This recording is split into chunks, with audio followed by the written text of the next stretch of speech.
أبو سند الحق. أبو سند ما شاء الله طلع الحين يابا في المسجد الأقصى. الله أكبر.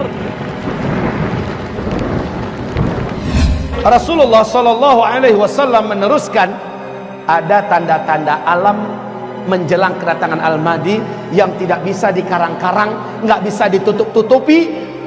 Tanda-tanda alam ini, yang pertama, Al-Mahdi akan muncul ketika Jazirah Arab dan negeri Arab sudah mulai dituruni salju. Syekh Su'ud Shuraim, saat salju pertama mulai turun di Jazirah Arab, khususnya di Arab Saudi, dia berteriak sambil khutbah Jumat dan dia berkata, hadhihi ayatun min ayatillah. Ini adalah satu tanda di antara tanda-tanda ayat-ayat Allah fi akhir zaman, di akhir zaman. Hai manusia, ketahuilah oleh kalian, adakah tanda yang lebih jelas melainkan salju turun di Jazirah Arab?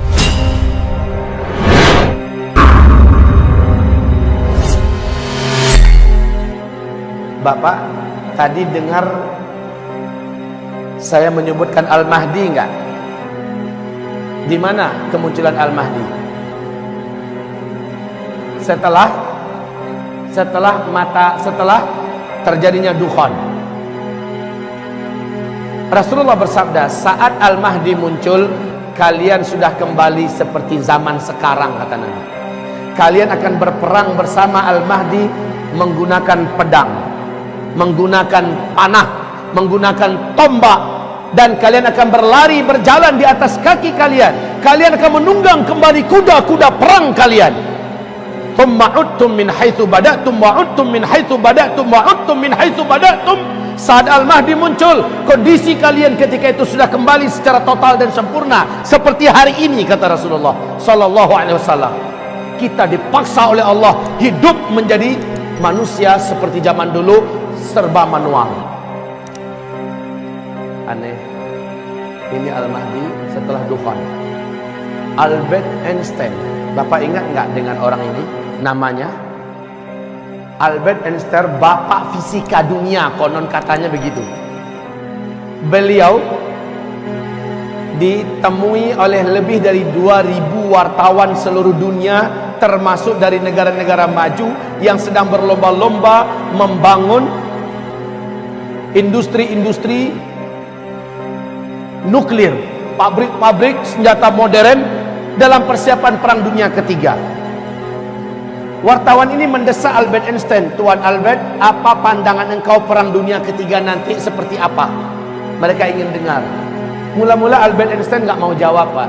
Tapi karena dipaksa, akhirnya dia berkata, kalian nanti akan berperang dengan senjata manual pada perang dunia ketiga. Saya tidak tahu senjata seperti apa yang akan kalian gunakan, tetapi yang pasti tidak ada satupun nuklir yang kalian buat hari ini pada perang dunia ketiga masih bisa kalian pakai. Tidak ada satupun pesawat yang hari ini kalian buat pada perang dunia ketiga bisa kalian pakai. Kalian semua akan kembali kepada senjata manual. Lihat, Albert Einstein meyakinkan kepada 2000 wartawan lebih, perang dunia ketiga sudah dimulai nanti dengan senjata manual. Wajar Pak, di YouTube Bapak lihat apa kerjaan orang Eropa hari ini. Mereka mulai membuat senjata-senjata manual yang unik-unik dan aneh-aneh.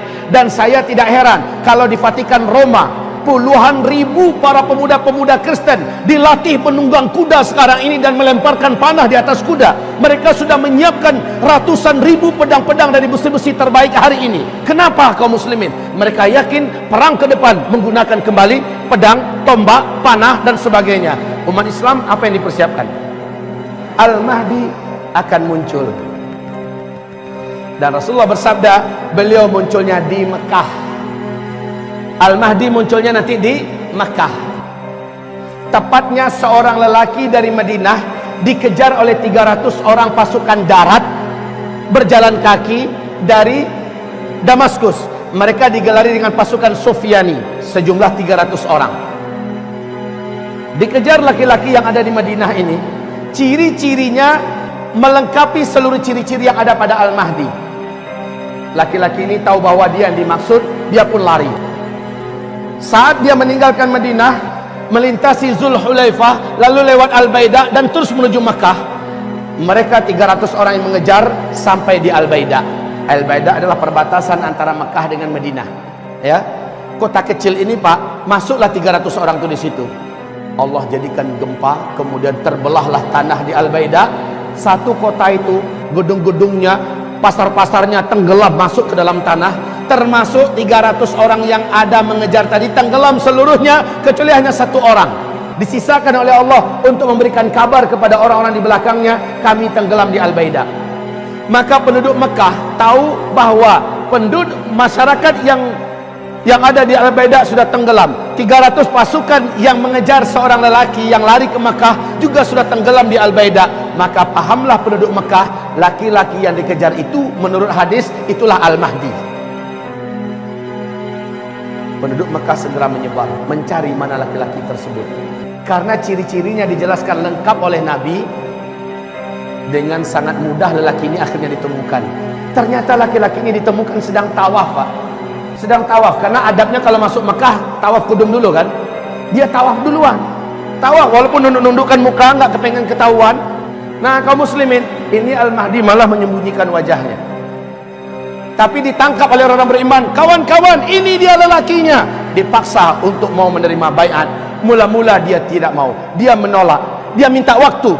Di malam harinya kata Rasulullah sallallahu alaihi wasallam, fa aslahahu Allahu fi lailatin. Allah pun mengislah keadaannya dalam satu malam. Al-Mahdi yang sebenarnya memang dialah Al-Mahdi tidak mau, sebenarnya dia tidak mau, tapi Allah kuatkan hatinya dalam satu malam sehingga dia besoknya siap untuk dibaiat. Allah jadikan dia memiliki kemampuan kepemimpinan yang sebelumnya dia tidak punya. Aslahahu Allahu fi lailah. Allah berikan dia bekal-bekal kepemimpinan. Allah berikan bagaimana cara menyatukan dunia, bagaimana cara menaklukkan musuh-musuh, bagaimana cara bla bla bla, diajarkan oleh Allah dalam satu malam. Perbaiki keadaannya sehingga besok dia siap untuk dibaiat. Di Mekah, tepat di antara rukun Hajar Aswad dengan Maqam Ibrahim, disitulah dia menerima baiat. Baik kaum muslimin, Rasulullah sallallahu alaihi wasallam meneruskan, ada tanda-tanda alam menjelang kedatangan Al-Mahdi yang tidak bisa dikarang-karang, nggak bisa ditutup-tutupi. Tanda-tanda alam ini, yang pertama, Al-Mahdi akan muncul ketika Jazirah Arab dan negeri Arab sudah mulai dituruni salju. Salju turun di Arab. Sudah sejak 2009 salju mulai diansur-ansur, Pak. 2012 sudah tebal, 2013 makin hebat, 2014 sudah mendekati Mekah, 2015 kemarin sahabat saya di Mekah kirim foto terbaru, video bukan foto lagi, video terbaru. Di Mekah sudah ada lembah yang sudah menggenang air, di pinggirnya sudah ada salju, Pak. Syekh Su'ud Shuraim saat salju pertama mulai turun di Jazirah Arab, khususnya di Arab Saudi, dia berteriak sambil khutbah Jumat dan dia berkata, hadhihi ayatun min ayatillah. Ini adalah satu tanda di antara tanda-tanda ayat-ayat Allah fi akhir zaman, di akhir zaman. Hai manusia, ketahuilah oleh kalian, adakah tanda yang lebih jelas melainkan salju turun di Jazirah Arab? Kan nggak pernah kan sebelumnya kan? Nggak kebayang malah. Negeri gersang panas tandus kayak Arab gitu bisa turun salju. Tapi sekarang, Pak, seorang pilot pesawat Air Asia, orang Indonesia, tinggalnya di Pak Ali namanya, tinggalnya di Cyber City ya, di Malaysia. Beliau mengatakan 3 tahun terakhir ini asal dia masuk daerah Arab, khususnya daerah Arab Saudi, langit itu selalu berawan sekarang. Dulu enggak, dan makin kesininya makin tebal awannya, makin hitam, Pak. Ketika dia landing, di mana-mana tempat dia sudah melihat ada tumpukan-tumpukan salju. Masya Allah. Ini adalah tanda Al-Mahdi sudah sangat dekat. Bukankah Rasulullah bersabda, jika kamu mendengar Al-Mahdi keluar, kamu wajib pergi kepadanya, berbaiat bersamanya, walau merangkak di atas salju. Kalimat merangkak di atas salju menandakan sudah tidak ada mobil, sudah tidak ada pesawat, tidak ada helikopter, walaupun jalan kaki, kejar, menyusullah, bergabunglah dengan Al-Mahdi, walau merangkak di atas salju.